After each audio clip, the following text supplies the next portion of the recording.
तो अगर मेरे पास अगर 20 दिन बचे होते एग्ज़ाम के लिए तो मैं क्या करता।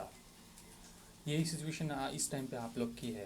तो ये वीडियो में आज मैं इस बारे में बताने वाला हूँ कि आने वाले 20 डेज़, नियरली 20 डेज़ आप लोग किस तरह से एडजस्ट कर सकते हैं, किस तरह से उसको प्लान कर सकते हैं कि आपका दिन, आपका टाइमिंग अच्छा जाए और आपकी एग्ज़ाम थोड़ी बेटर जाए। जिस हिसाब से आपने तैयारी की है उससे तो अच्छी जाएगी ही जाएगी, but overall mental health and everything matters. Hey guys, I'm Jitul Dave. I'm a PhD student in the IISER Bhopal and sorry for the delay in this kind of videos. Eicher की videos को बहुत time मैंने upload नहीं भी किया है, just because I am in out off campus right now.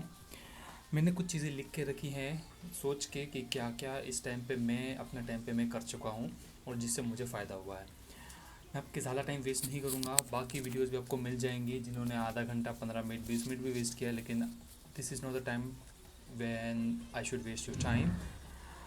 सो पहली बात तो ये है कि इस टाइम पे मैंने अपने इम्पोर्टेंट टॉपिक्स, इम्पोर्टेंट चैप्टर्स पे ज़्यादा फोकस किया था, ना कि नया कुछ लर्न करने में। बिकॉज कम टाइम बचा है, नया कुछ लर्न करने में फिर से आपका एडजस्टमेंट होगा, फिर से आपको टाइम वेस्ट करना पड़ेगा। ये इस टाइम पे नहीं करना चाहिए। आपको अपने जो मेन चैप्टर्स आपने पहले से हाईली फोकस चैप्टर आपने कंप्लीट कर चुके हैं, उसी को फोकस करके थोड़ा रिवीजन कंटिन्यू रखना चाहिए उन लोग का। Plus what I should do is new topics को, जिसमें अगर पी वाई क्यूज़ है कि फॉर एग्जांपल कुछ टॉपिक्स ऐसे हैं जैसे पी वाई क्यूज़ हर साल आते ही आते हैं, तो उस टॉपिक को सुपरफिशियली रीड कर लो। प्रेशर मत दो, याद होता है होने दो, नहीं होता ठीक है, सुपरफिशियली रीड कर लो। प्लस आप उसके पी वाई क्यूज़ अच्छे से करो, like 10 years 15 years P Y Qs करते रहो। उसके उसके आप पढ़ाई नहीं करोगे चलेगा, लेकिन पी वाई क्यूज़ उसके अच्छे से करके जाओ। जिस जो टॉपिक आप छोड़ना चाहते हो या फिर जो टॉपिक न्यू है आपके लिए इस टाइम पे, वो लास्ट में जब आपका एग्ज़ाम आने वाला होगा उससे एटलीस्ट 5 डेज टू 5 टू, अगर आपको सेफ साइड रहना है तो फिर एक हफ़्ता रख के रख लो। वो पूरा एक हफ़्ता सिर्फ रिवीजन, नथिंग एल्स। आपको रिवीजन करने के भी बहुत अलग अलग तरीके हैं। मैंने जो तरीका यूज़ किया जिससे मुझे फ़ायदा हुआ, जो आज तक हो रहा है, वो है रिकॉल।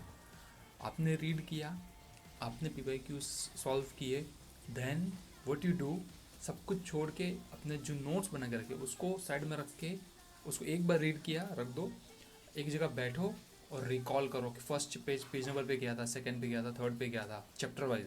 फिजिक्स है जैसे फर्स्ट चैप्टर सेकंड चैप्टर, करते करते करते करते आपको खाली बैठ के रीड करने के फर्स्ट पेज में गया था, सेकंड पेज में गया था, करते करते आपको सारा करना है। एक टाइम ऐसा आएगा कि आप एक जगह बैठ के विद इन 10 टू 12 मिनट्स के आसपास में आप पूरा सब्जेक्ट कवर कर दोगे रिकॉल करके, nothing else, because your brain is very sharp. आप बैठे बैठे फर्स्ट पेज में ये था, सेकंड पेज में ये था, ख़त्म हो जाएगा। रिकॉल करना है, वो कब करना है, लास्ट के मोमेंट में। एक हफ्ते 5 टू 7 डेज़ के बीच में आपको सिर्फ रिकॉल करना है। उससे क्या होगा कि आपको प्रेशर नहीं आएगा। जब कोई सवाल आएगा, अचानक से केमिस्ट्री का कोई सवाल आ गया, रिकॉल इतना स्ट्रॉन्ग है आपका, सवाल सवाल पढ़ते ही आपको वो पेज नंबर याद आ जाएगा, वो पूरा फार्मूला याद आ जाएगा on the spot. You will second thought नहीं होगा कि शायद ये नहीं ये होगा, ऐसा कुछ नहीं होगा, क्योंकि जनरली सेकंड थॉट में आपके ऑप्शंस प्रॉब्लम हो जाता है, वो भी नहीं होगा। तो ये कुछ चीज़ें हैं जो मैंने अपना टाइम में किया था और मुझे लगता है कि आपको भी इस टाइम पे करने से फ़ायदा होगा।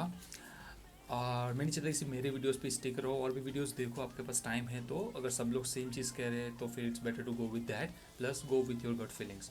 सी you soon in the next videos, hope you like this video. अगर अच्छा लग रहा है लाइक करो, लाइक नहीं करोगे तो मुझे पता नहीं चलेगा कि एम आई डूइंग इनफ और not. If you like it I will understand कि ओके इनको अच्छा लग रहा है। Comment if you have any question. See you soon in the next video, bye bye.